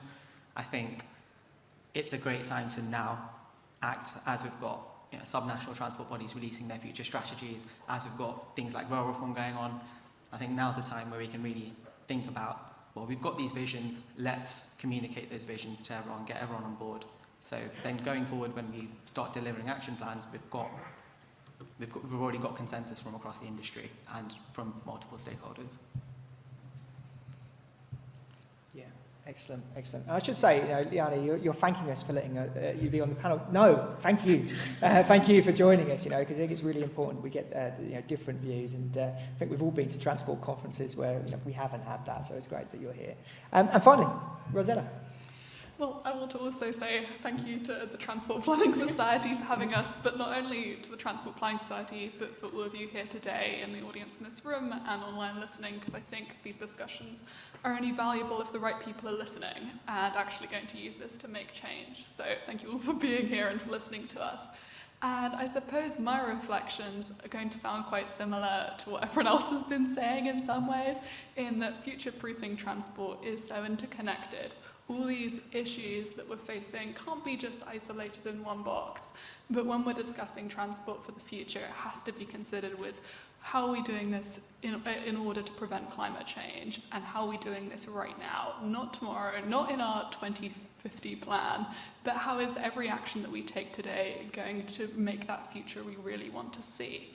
How are we going to use transport to tackle poverty? How are we going to use transport to, in order to tackle issues of homelessness and tackle gender inequalities and race inequalities? And how does that fit into the world that we want to see and that we all want to live in? And in that way, transport's about everything. And so I think we also have to be very careful in designing transport that bridges the gaps between local, national and international spaces. So whether you're dealing with transport in your local community, it has to be conscious of the relationship that people have with the national level of transport and how that affects journeys and interactions that people have beyond just their own communities, but how they see themselves in the world. And the freedom and opportunities that transport can have is really powerful if it is used for the right tools. So I am optimistic, and I think having heard everyone today, I think we can create that kind of world that has that future-proof transport, but I think we have to start dreaming big, and we have to have all these big ambitions, the vision that was set out earlier, and we can't let go of that vision in everything we do. We have to stay conscious of all the different users, both different generations and people of all backgrounds. And something really important to me is that while having a diverse set of panelists and amazing people on this panel with me, we have to also remember that our views aren't the only views. And no matter how diverse a panel can be, we have to think who's not here, whose voices aren't being heard, and how can we include them. So thank you. Excellent. And of course that goes back to some of the points that Martin was making about user-centred design and getting the views of individuals into our decision making and into our assessment matrices and techniques as well. Okay, I want to kick off with one question, and then I'll go to the floor to ask a question. And Rhiannon, maybe it'd be interesting to get your reflections to start with, and then moving into the panel. But is there a war between generations, or do generations tend to actually, when provided with the facts, agree on issues? Or is there genuine tension? And in which case, how do we reconcile some of those? I wouldn't say that there was a tension. I don't actually think different generations are at odds with each other either. Older generations, younger generations may have different motivations for where they need to be, where they need to get to, and why. But I think the parallel that runs through that is independence and having the freedom to move around. So for young people, that might be around needing to get to job interviews, needing to meet with friends, but For older people, it may be more around health appointments, these sorts of things. So they're telling us that they need a better system to support that. Where there's potentially a tension then is that they are not the ones who are making the decisions. It's the age group in the middle that's making the decisions, who are not necessarily experiencing some of those same challenges and barriers that the older and younger generations might be experiencing. And that's why it's so important that those voices are brought into that conversation. And the legislation in Wales gives real strength to those voices that aren't necessarily typically in the room at the point the decision is made. That's the experience from... It does, in terms of the ways of working, particularly involving people, collaborating with other organisations who represent different types of people as well. It's an equality issue more broadly, I would suggest, not just an intergenerational one. Okay. How do we collaborate better across the generations? Any other comments from the panel on that one? I think it comes back to some of the things that a number of us have said, which is a lot more collaboration with communities, as well as across the profession and with politicians, across age ranges. But it's not just about age, it's around other abilities, geography, income, all those other factors will also influence how people work together. But actually working and learning together, and then looking to the future together, whatever your age, whatever your background, and where you live, is actually probably the most constructive way of building progress and making faster changes than we're managing to do so far. Yes, yeah. Anybody else want to reflect on that? I think, Rosilla, particularly in your role at the TfL on the youth panel, have you found that to be an effective vehicle at getting your voice into the decision-making process? Yes, I do think that the TfL Youth Panel is an amazing way of getting youth voices being heard within transport planning. And I do think agreeing with some of the points you've also mentioned about the value of that collaboration and designing these sorts of spaces is so vital. But I think it's not just important to identify who you want to include, and so we want a person, like people representative from all backgrounds, but it's making that possible and identifying what kinds of needs and requirements would be for those people to access and take part. So for example, if it's a younger person, what are they currently doing in their day-to-day life? Are they in education or in work? And in which case, how can we fit that, like if we want to include them in a conversation, what kinds of environment would be best suited to doing so? If we want to include, for example, a key worker using transport at different times of the day, perhaps there's different schedules, how are we going to make that inclusive? Is someone living in a neighbourhood that is that's different community and different culture, and in which case, how can we bridge those barriers? It's not just important to go, who do we want to include, but how? And so I think that those are the main considerations when designing spaces like the youth panel or any other kinds of interaction to bridge generational and other divides. That's interesting. And I wonder if we touched on that very briefly in the earlier session about the idea of citizen juries. I think Stephen mentioned it in the context of Oxford. So, you know, with the youth panel, you've got this very strong body that's able to make recommendations, but it is coming from a very specific point of view. Whereas with a citizen jury or citizen panel, you do have that cross-sectional representation across the generations. And whether or not that's a useful vehicle. I mean, Phil, I think you've been involved in a few citizen panels now. Has there been positive reflections on that space? Yes, researchers sometimes use the word cohort instead of generation because it has some different implications. The point is, of course, nobody actually stays in the same generation all their life. By definition, you grow, you change. And a cohort is a group of people who share some common experiences as they grow older, because it's not really about age, it's about aging, the process of getting older. I'm very conscious that my experience in transport planning or in research or in academic or in life generally is very, very different when I was 20, 30, 40 from the experiences that 20, 30, 40-year-old undergoing now. The precarious work, for example, wasn't something that was an overwhelming dominant feature of the way you live. House prices, accommodation, all these things are different. And that's why I do think it's so important to think in terms of the dynamics of people getting older and what's happening to them, rather than simply dividing the population into the representatives of the young, the representatives of the middle-aged, and so on. Whether it makes a difference or not, I'm not sure, but it seems to me it's a quite fundamental different way of thinking about people's experience and how they respond to it. Liana, did you want to come back on that?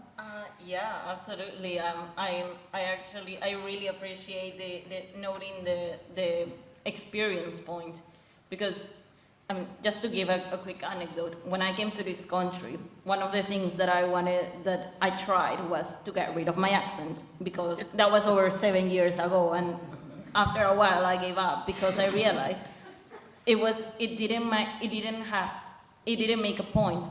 And the thing is, we can sometimes include a diversity of voices, but the problem is when this diversity of voices are only on the aesthetical, only on the voice aspect, when there's no diversity of agency or diversity of thought. So I believe something really, really important about collaboration is when we ensure that we are embracing everyone's experience. And here's where I think allyship is very, very important.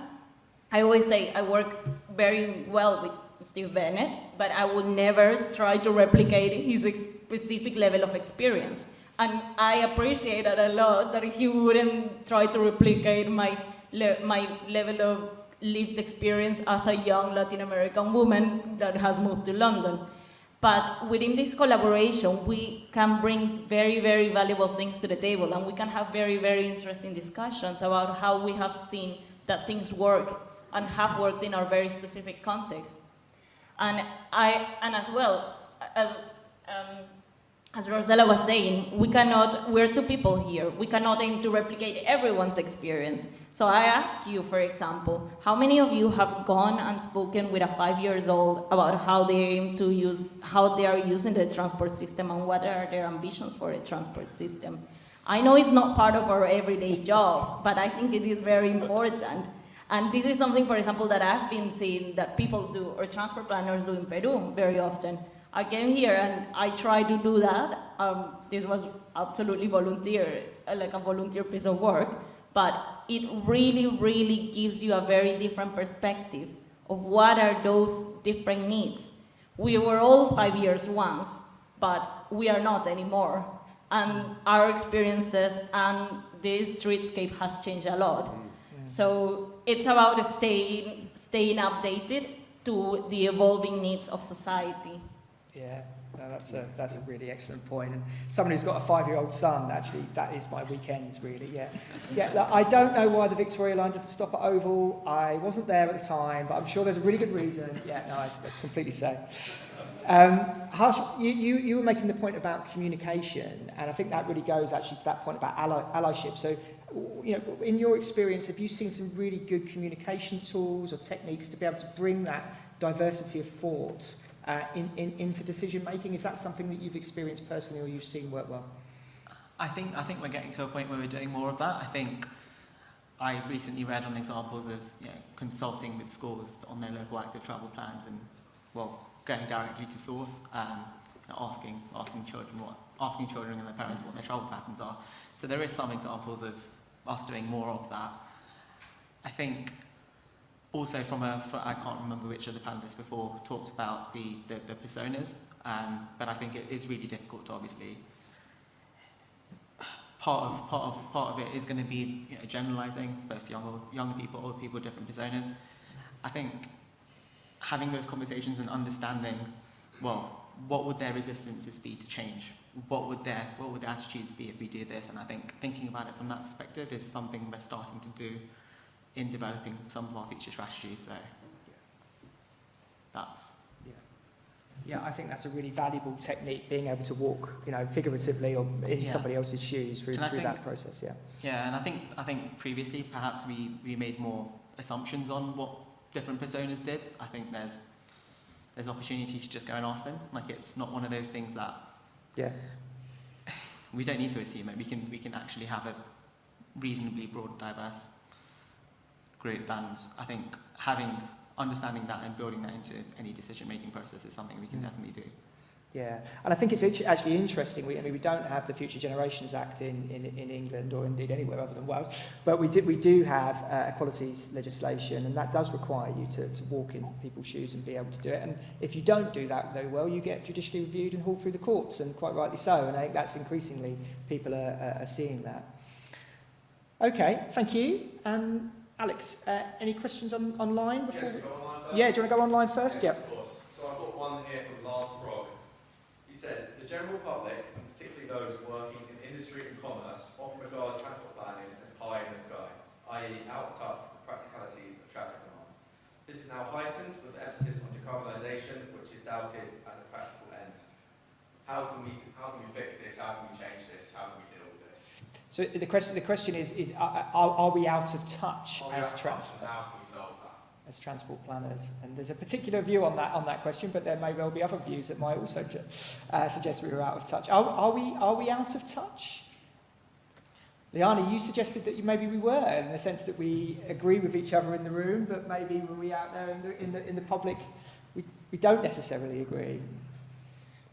Yeah, and I think a lot of the times it goes to where do we source our information from. If we're doing very technical work, we might be sourcing our information from census data that can get very, very outdated so quickly. How many things have changed since 2011?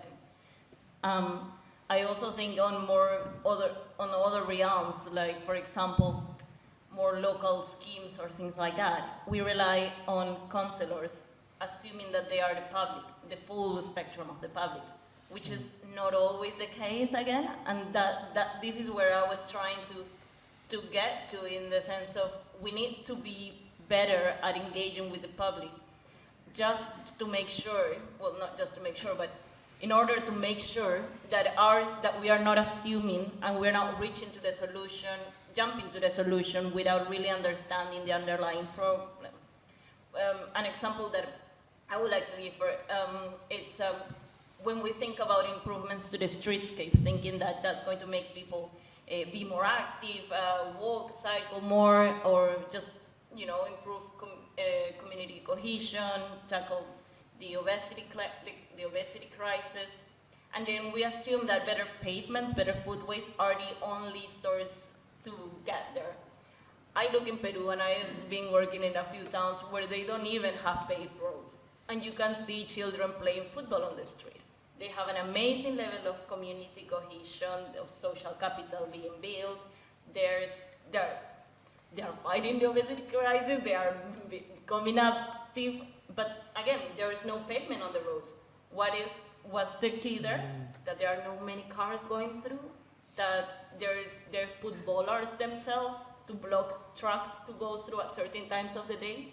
So I think we can be very quick and very prescriptive that if something doesn't comply with A, B, and C, then it's automatically discarded.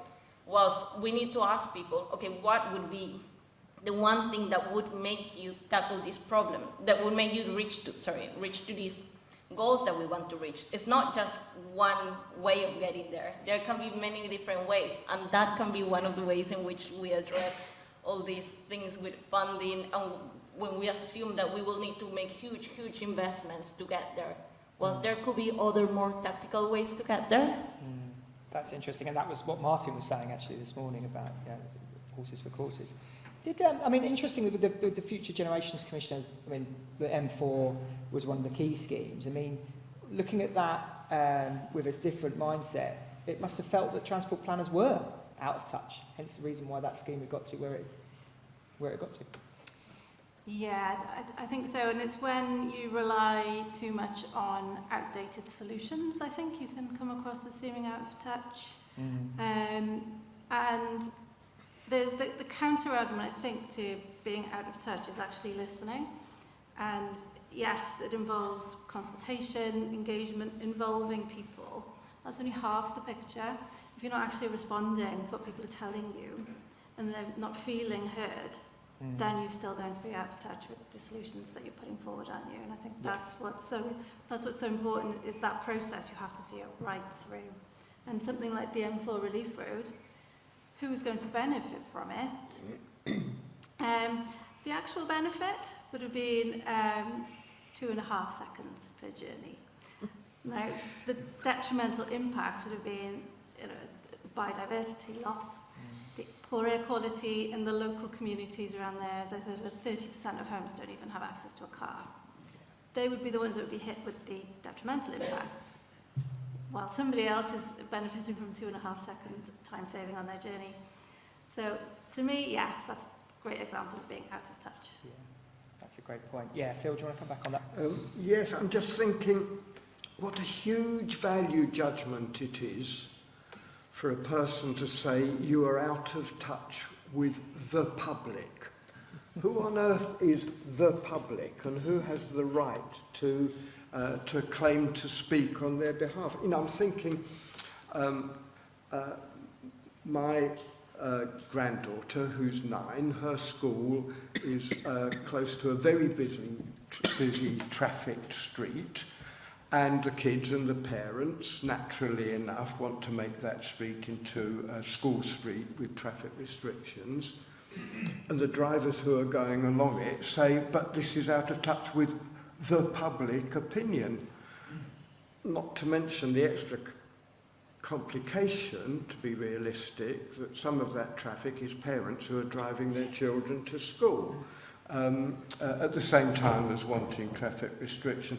I think we have to think of public opinion not as the public, but as a very controversial mass of conflicting opinions. And we have to understand those conflicts. But in general, the statement public opinion is an attempt to stifle that understanding, I think, not to really use it. Yeah, can be. Okay, yeah, if I can go to the floor, I've got Chris here and I've got the gentleman at the back. Do you want to take the gentleman at the back just because you're there, Sarah?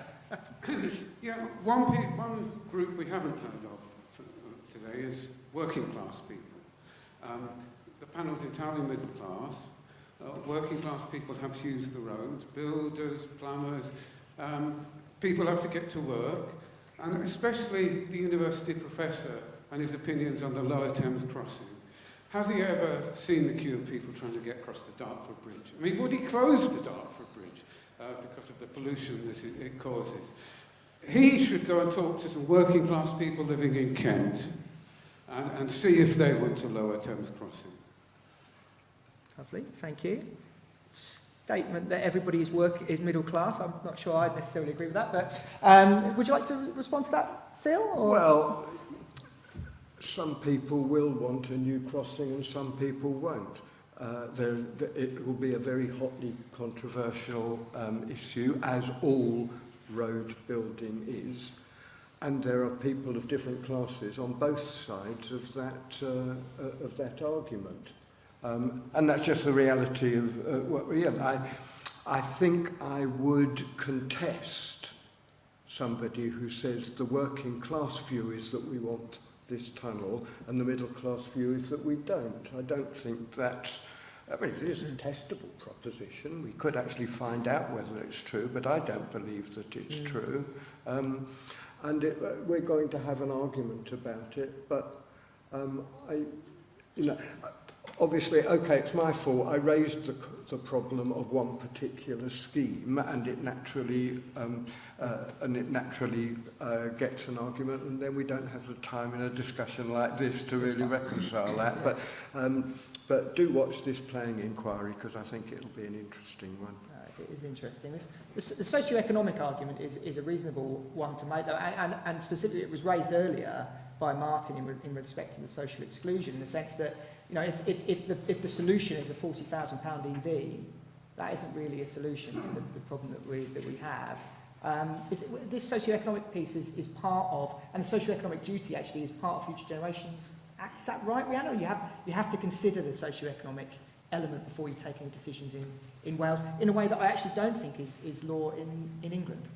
In terms of the 4 pillars of well-being, Yeah. social well-being is one of those, Yeah. and economic well-being is one as well. Yeah. Yeah. I think, if I could respond to the comment, I think it's likely there will be residual traffic. I don't think we're visioning a world without cars anytime soon, which is where technology is looking like being the solution to some of that. And I take the point of the expense of electric vehicles. But when we're talking about modal shift, what we're really talking about is unnecessary car journeys. It's the trips that really don't need to be made by car, or that shouldn't need to be made by car, where there are more sustainable alternatives available through mass transit, public active travel, and things like shared mobility.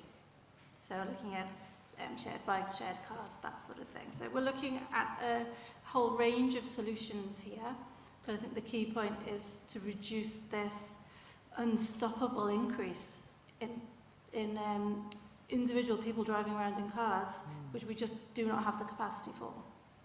Excellent. Okay, coming down to Chris, and then a lady there, and then,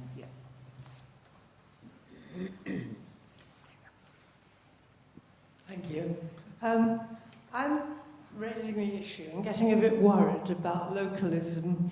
Via the Independent Transport Commission, we've just published a book called Why Travel, and every chapter in that is written by a different academic discipline, anthropology, economy, psychology, and so on. And the gist of them all is that human development has really occurred by travel, by people getting in touch with each other in different countries. When I was younger, I went all over the world studying, working. Gap years are a big thing. Are we in danger, and I particularly want to ask the young people this, of collapsing our world inwards and not understanding that we need to live as a global society, albeit in some way substantially? Is it possible to reconcile those two human needs? direct challenge to the 15-minute neighbourhood there, I think, Chris. Yeah. Harshal, would you like to have a think about that? I mean, what does it mean to you? Do you feel we do need all to live within 15 minutes, or is it right that we should be out there travelling, exploring, and connecting? It's a good point. I mean, personally speaking from this weekend, I didn't really have many plans this weekend, and I was sort of debating what do I do. I ended up going to my local high street because I didn't want to sort of go into London. Is transport limiting those choices, or is it? I can't really say. I mean, I've not ridden on Crossrail. I live on the Jubilee line, and I've not been on Crossrail since Bond Street started. And I was sort of thinking to myself, well, maybe I do sort of. Yeah, let's go to like Stratford or something, something on the other side of London that's now 15-20 minutes quicker than it was 2 years ago for me to get to. And then I sort of was getting ready and going out the house and sort of messaged my mate, and we were like, no, I can't be asked. Can we just go to the local high street and just go for a coffee? I think, back to your point of why travel, I think transport, I mean, we're not having that conversation of flight shaming. I think that is a small part of it. That. I think when we're looking at a more global level, yes, I think there are probably some. I'm part of that generation where I can just go on Skyscanner and just choose a city anywhere and get on a cheap flight. And I appreciate that. We're not having that conversation about low-cost carriers, but I think at a more local, regional level, which is what the focus of the discussion's been today, I think. In most instances, public transport can serve for you to go where you need to go. I think the one caveat to that is very rural sort of locations. I think just after the pandemic, I went to Scotland with a couple of friends and we did like a road trip to the north of Scotland, the NC500. That's something that's, one of us needed to drive to do that trip. I think there are some instances where we're going to have to think about, those enjoyment factors and where we make, some of the consequences. Are we limiting what people can do? But I think, especially thinking about, your day-to-day, your week-to-week journeys, I think public transport I think we can design for people to do 99% of their trips. Yeah. Was that Liani? Did you want to? Do you feel global in outlook? Do you feel constrained by being concerned about transport emissions and transport policy? Well, to answer the first question, I do feel global in the sense that I don't think I would have been able. The reason why I'm in this country was to access different opportunities. And I don't think I would have been able to access many of those from my native country, Peru. But I do see, and I do agree that there is a huge, huge benefit out there from being able to experience different cultures, to speak to different people. And I wouldn't feel right in the position of limiting other people not to do so. I do believe we need to be smart about it. And it is a balancing act. When do we decide to travel and for which purposes? Over the pandemic, I've seen how many different sorts of interactions and different levels of global connectedness we can get to through digital. And there is a huge opportunity there from younger generations that have grown up basically with technology with digital and internet technology at their fingertips. It is incredible, even now, seeing the amount of projects in which we are able to collaborate that draws people and that draws expertise from different countries. All these webinars, all these, we are delivering projects across the world. We are drawing up from experience of people with such diverse thinking, which is, I think it's just an exciting time to be a transport planner. And a transport planner and a citizen in general. I think we can get so much if we listen to each other, if we collaborate, if we make use of the technologies that we have available in the right way. So it's a balance between the digital and the reality. Yeah, I think that's true. Okay, Sarah, the lady there with the cream jumper. Hi, yes, so my question is, I think there's a lot of focus on changing attitudes, but when I was downstairs talking among my peers, we actually felt like our attitudes had changed. We don't really want to use our cars, but when the train is 3 to 4 times more expensive and we can't control our rent or our food or our utilities, but you can choose to drive because it's a lot cheaper, we almost feel backed into a corner that we have to make the decision to drive even though we don't want to. So my questions are, do you think this is an intergenerational frustration, and are we focusing too much on the hypothetical of the future without actually doing anything to the real issues that we're facing at the minute? Phil?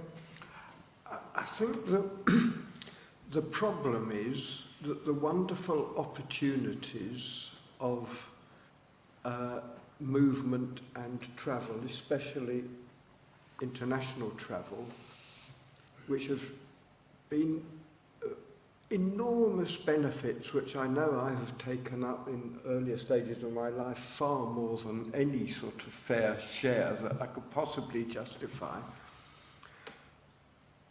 But the richest 1% of the population of the world generates more carbon than the poorest 50%. And that sort of privilege, which most of the people in this room have enjoyed, has been only enjoyed as long as the 50% or the 90% didn't demand the same level of mobility. We are utterly dependent on the fact of being a small privileged minority in getting those benefits. And we're simply going to have to find other ways of getting the benefits of communication and so on, that don't depend, for the benefit of the 1%, on the suppression of the ambitions of the 90%. And I think it's an unavoidable problem. We can't wish that out of existence. Rhiannon, just specifically in that point about the reality of people's decision making, how is that an area where the commission, the office has gone to try to explore how to to help mitigate some of the sort of real pressures that was really very succinctly summarised there by the speaker. I think it comes down to the when you break it down to the issues, it's too expensive to choose a different alternative, and something that the Commissioner has called for is better subsidies for public transport, and starting that call with under 25s to help address some of the issues that people are really facing right now in that short term. But I absolutely agree, if I'm a family of 4, 2 children, if we want to get a train somewhere long distance, those costs will add up quickly, won't they? And it does, when you offset that with the cost of going by car, it's a real issue. But I think we can't accept that. We have to figure out why it's like that. How do we change that? Now, there's a risk that you go down the route of making the car more expensive. Well, actually, that doesn't give you the just transition that we actually want to see in this process, does it? So I think the starting point for me is you have to have the alternative offer there first before you can really expect people to make a huge shift away from cars. Yeah. Linda, do you want to? Well, I would agree with that completely, and I think it's something that Stephen picked up in the State of the Nations work. We need to make sure that public transport is affordable in a way that we've never succeeded doing, apart from needing, having no desert areas of desert in terms of public transport. We need to make it also affordable, and that's linked to other elements of affordable, like housing. And all the other parts that are being really, people are struggling with at the present moment. So there's a fundamental change that needs to take place about how we provide public transport in this country if we're going to get people to move into it, and that has to be provided first. And then, yes, walking and cycling, but if you need a longer journey, you need public transport if you're going to come out your car. The affordability of use rather than just the choice of the option. Affordability exactly. of use. And I mean, I've found when I've tried to use a train to go various places, £700 for 2 of us to go up to the Lake District. Well, you're not going to do it, are you? And that's ridiculous. When you really want to use public transport too. Okay, sorry, Ben. I think we're out of time, and I say that in full awareness of the availability of wine. One more question. Okay. Okay, Ben. Yeah, do you want to go? Thank you. Next. Thank you. So Stephen highlighted the divergence in the different approaches of the 4 countries of the UK earlier in the afternoon, and Rhiannon, you described a number of kind of holy grails in terms of policy making. So long-term, joined up, inclusive, integrated, collaborative.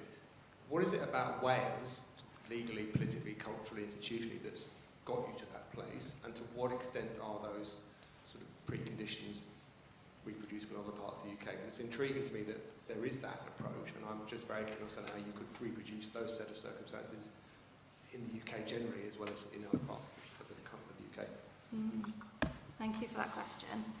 And so it probably it took a while to get the Wellbeing Future Generations Act passed, but once it did, it was law. It became statutory obligation to actually take account of that. And now that piece of legislation is now 7 years in, that's where we're really now starting to look at what impact it has had. And we're seeing these impacts across a whole range of different policy fields. Now that's one part of the equation. The other part of it is that you have to have the leadership as well. You have to have brave politicians. You have to have a bit of ambition. You have to have people who are able to take you on that journey with them, I suppose, of this vision-led planning, again, of where you're trying to get to. And perhaps we've been fortunate in Wales to have had this ecosystem where all of those pieces have come together in recent years. I'm not saying that it's perfect in Wales at all, but there is an appetite to test and try and learn, and to fail if that's what happens. But that appetite is there to try these new things and to actually see what we could achieve if we really put our effort into it. Okay, excellent. Thank you for that, Rhiannon. And there might be an opportunity to explore that in a bit more detail at a longer session. I mean, I do wonder if the scale in itself is somehow, the whole of England agreeing on anything. I mean, I don't even agree with North London most of the time, let alone, anywhere else. So, I want that to be interesting to explore that sort of question of scale, maybe. Okay, I think that's, Alex is sort of doing these sort of symbols at me. So I will call it to an end there. Thank you so much for taking the time to be with us this evening. I really, really appreciate that. If we can thank them in the normal way, that'd be great.